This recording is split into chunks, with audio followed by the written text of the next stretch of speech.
เก็บแมงเมาเก็บแมงเมาโอ้โหกระวังเลี้ยงห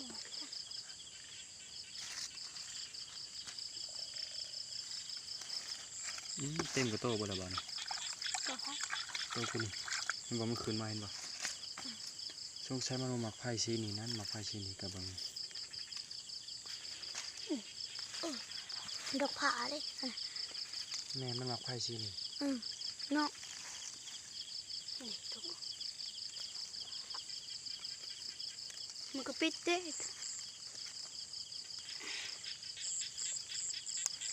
เก็บแมงเมาเด้อ ไอ้คิด อยู่หายอยู่หน้าคือเก่า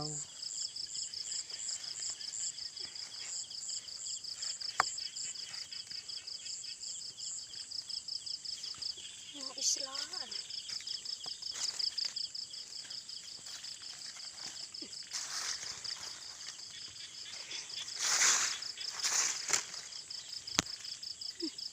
เดือดมาไล่เลย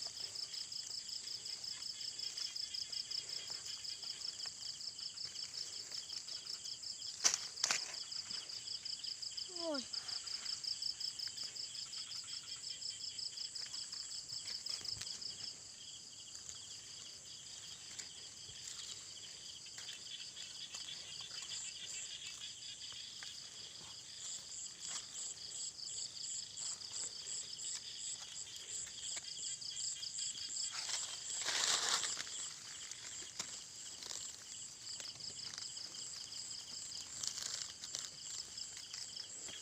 แกงคักกันสั่นมันหมักไผ่ชีขาวหรอวะแมนอลีได้ ปิดจีบไปกินเลย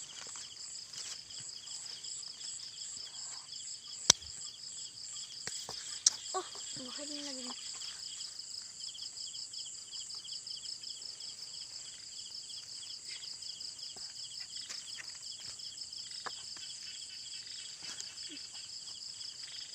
ทำไปเบิ่งขนาดรูปมันออกลายบ่ กูไป เอา ดู คน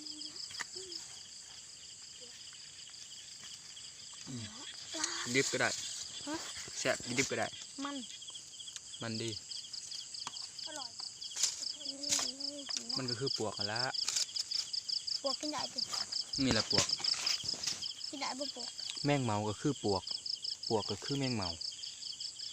และสีเดียวกันนะ มันออกมามันก็ถอดปีกแล้วก็ลงไปดินคือเก่านอนนั่นได้ แล้วก็เป็น ยังกินหมด นี่กำลังลังมากกำลังลังมากคักตัวนี้ นี่กำลังออก ดูไปดูชอย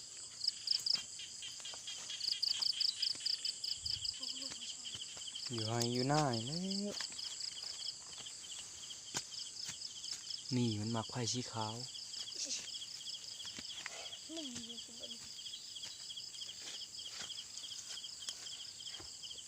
ลงต่อ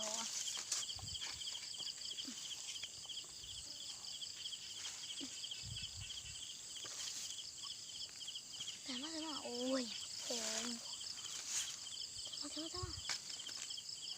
โอ้แต่มาโอ้ย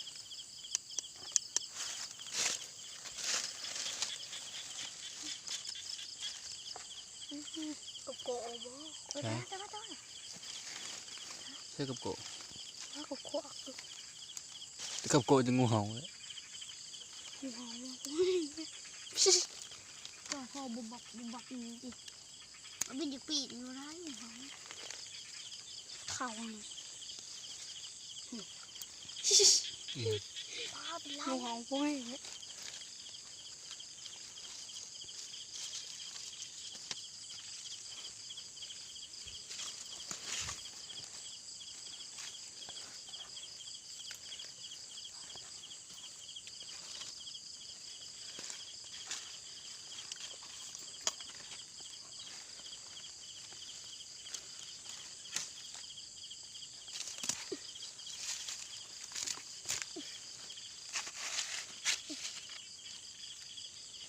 นเนี่ย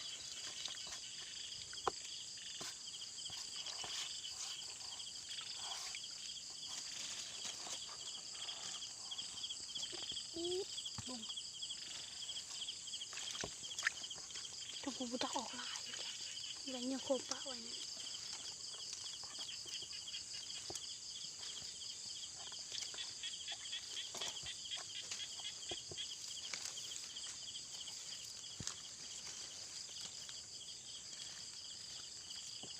อ๋อแต่ทรงคือเสือเต็มเลย เจ็ดพอมนิดนึง ยังทุกคนคงจะเบิ่งกันเลย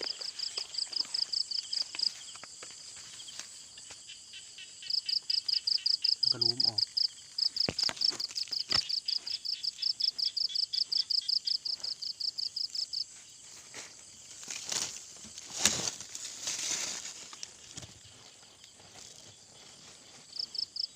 กำลังออกกำลังออก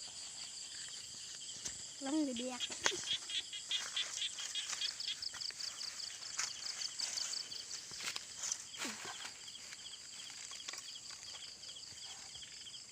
wow